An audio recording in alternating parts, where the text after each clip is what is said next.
Mbalamusizaako nnyo mwenna bakadde bange banyabo ne bassebo yenze gifo.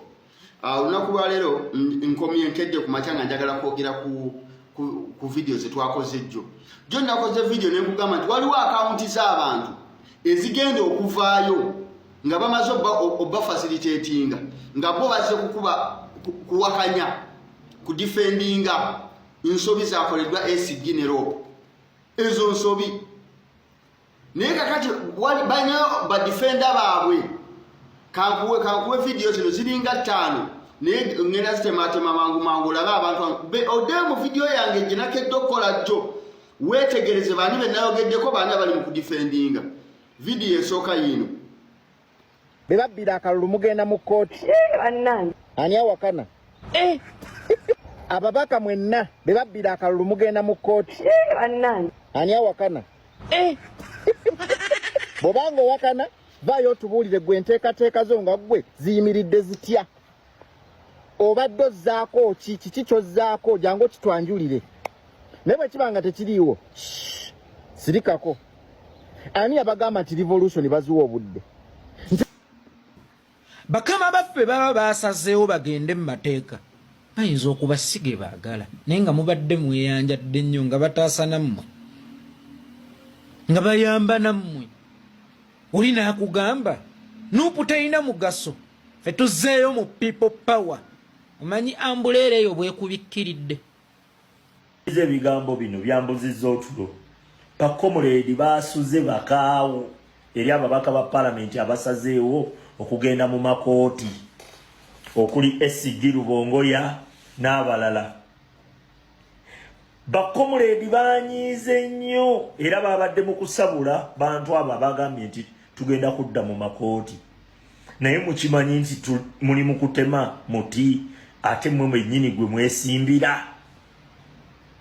Njagala weebuuza ekibuuzo muntu kya byammwe mwaswadde mubuukidde ACG waffe kati bividiyo buli omu nalabye mwabijjeeyo. Bano abasajja ba Nuupu bagenda okukola ekintu nga basoose kitunula mu bifo. Bannayuganda mmwe mulabira wano mubuukira mu buli kimu.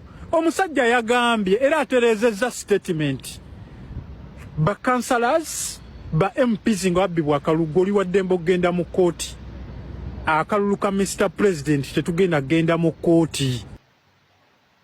Era wano muwala gwe mbadde ndaba ng'ali mu night ali mu kaleega naye ng'abuuza ati gwe Joel Ssenyonyi ne Lewis Rubongo yamukolera baani ne mpulira nga mubutuufu nga nsese n'okusekamu. Ekisookera ddala nti abantu abasinga obungi bwe tubadde tukola nabo emirimu gino mulina kuba nga mwakomye ku protestive vote 2026 ng'obwongo bwe mulina tebusobola kubasobozesa kweyongerayo. Mbabuulira amazima okulembeze ye Kyagulanyi gwenzikirizamu. Nze ni mwagizi wa National Platform ekibiina kyenzikizaamu kyagambye kigenda mu kooti eri abaka baakyo batwale bonna emisango mu kooti azironga azikasoba ng'olina obujulizi obulaga nti akaluluko kabbibwa. Nalabye engege ezimu nga ziga tetugenda mu kooti tetwagala kooti oyagala kooti nnyoko kuba tewalonda. Abaalonda basazeewo okugenda mu kooti kati gw'ataalonda ogamba otya ate yalonda tagenda mu kooti. Okufuka omubaka wa palamenti okimanyi nti kyongera kuzimba kibiina gwe kyogamba kyokkiririzaamu essaawa zino kyoli mu kkuba. Ndabye abajega bangi n'abana bebabbira akalulu mugenda mu kooti ani awakana ababaka mwenna bebabbira akalulu mugenda mu kooti. Mbalamusizaako video ezo nga bw'oziwulirizza jona kende kumanya naye ngamba awo bagenda keera bagenda bwe bamala okubawa obusente bagenda kujja ku TikTok bonna bapostinge nga badefendinga issue ya ACG. Naye ekintu kino it's a setup temulowooza nti si setup. Bano abazungu kye baakolera ddala nga bajja mu Afirika ne bano kye bali mu kukola nti waliwo abaana nga Mariamu wa Kyagulanyi, waliwo omwana nga Viola Namukasa, waliwo nga Shama babadde boogera ebyensonga nga z'entuufu. Kakati bano bali bapuluvinga longo okitegedde. Bano bajja ku mukutu ne batandika okulaga nti bano abaana kye bali mu kukola kikyamu. kambabuulireko ekintu mu kitegeere teriyo nsonga mbi nga kubeera so loyal. The day you become loyal to anything, you become stupid. Ago ge mazima.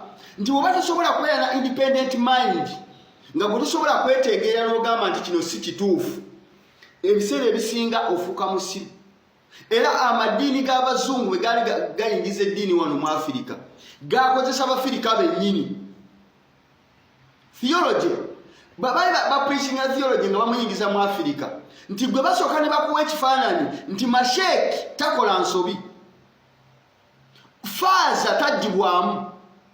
Kyekifaananyi kye basooka okusiigira nti faaza n'akola ensobi mu kyaki, naye olw'okuba nti bakikuzimbamu mu mutima ne mu bwongo, you can't be neutral, you can't be independent mindale. Osegedde kakati bano ba puppets bali mu kufuula bano abaana nti bano bashama be bakyamu, bali mu kulaga nti bano ba Mariam babadde bayisaamu abakulembeze maaso.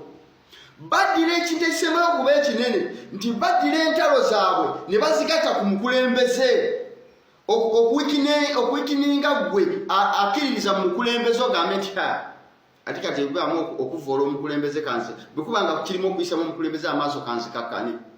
Ekyo njagala kuzzaayo ku lutalo lwa Mpuuga. Mpuuga bwe yali alwana olutalo lwe nga yeewozaako ng'alwana olutalo lwe ne NUP, ye nga Mpuuga yalwesigamya nnyo ku Bwakabaka nga bakulaga nti bw'oba oyisaamu Mpuuga amaaso oba oyisaamu Bwakabaka oba okijjukira ekintu ekyo nga eva olutalo lwa Mpuuga alwetoolooleza nnyo ku Mmengo. Kakati ne bano baddidde olutalo abaana baatadde akayinja ku Lubongoya. Kati Lubongoya n'agenda mu WhatsApp group n'ayita abalwanyi be, ne bajja mu zino WhatsApp group ne bayita bano abalwanyi baabwe. Ino babawa ssente mmeka? Mitwalo 10 bagera ku group ne omukulu agambe tumudifendinge bibabeeramu ebyo ebyekisiru. Naye nga beerabidde nti ensonga gye baliko ya eggwanga lye bazze emabega. Kakati laba repercussions ezikivaamu. Wuliriza Shama. Once your mindset ogisetinga, you start seeing the realities of life. Otandika okuziraba n'otegeera life eno etambula etya. Okitegeera ekintu ekyo, you start understanding the realities of life. Obulamu buno butambula butya, ensi ebeerawo etya, how do people survive on others, bakikola batya. Okitegeera ekintu ekyo. So kulekedde kabisaaki kano njagala okakole bino gy'emisango ebiri egiva mu bintu by'okulonda kyembalekedde, era munasoma context ezo zonna ne muzimalayo mujja kuba mutegeera lwaki yeno last video yange okudda ku nsonga za struggle ku nsonga za Uganda. So we are not inga ku bigambo ebyayogedda ku press conference naffe bye twavuddeyo ne turespondinga kyekiraga nti ekibiina kyaffe kirespectinga buli omu, abula tebalinga mmwe abavuddeyo okutugamba mbutuliwo okukulemberwa. That's not right. We are entitled to our opinions. President waffe yavayo n'atugamba twogere ebitatambula bulungi, twogere tetusirika. Kati uliza Viola yogedde n'akugamba nti oyagala ababaka abalina diara forms zonna bazeebakire. N'akulaga nti kibi nnyo tekiryokke omubaka okwebakira diara forms ze. Niwebuuza kati kiryokke eza president okuzeebakira. Anyway, byebyo katulinde tulabe ekinaddirira nfe weetuli ate nga tujja sigala nga twagala kati ndoza olabe repercussions ezikivaamu nti bano abaana be babadde abatuufu naye kati bano batandise okubavuma n'okubavoola balaga balansa okubikininga mitima gy'abana abaana bo ne bakugamba kale katukiveemu. Baganda bange okusooka janjaga kwebaza omuwala gwe bayita Namukasa Viola. Thank you so much. Standing up on your mind. Tokkirizanga muntu kunyigira mu nkwawa. Ekyo temukikirizanga. Bw'oba olina ekintu endowooza yo nga yentuufu gisitandingeko ne bw'ono ogisigalako omu ojja kumalirizwa nga gwe mutuufu. Omuwala ono Shama ne Mariam njagala obagamba ebigambo bino. Ensi tekkiriza vacuum. Bino bye mugamba nti mwe musalendalinze ensi tekkiriza vacuum, era gwe bw'osalendalinga nga gwe mugezi abasiru baokupayinga space abasiru boccupyinga space temusalendalinga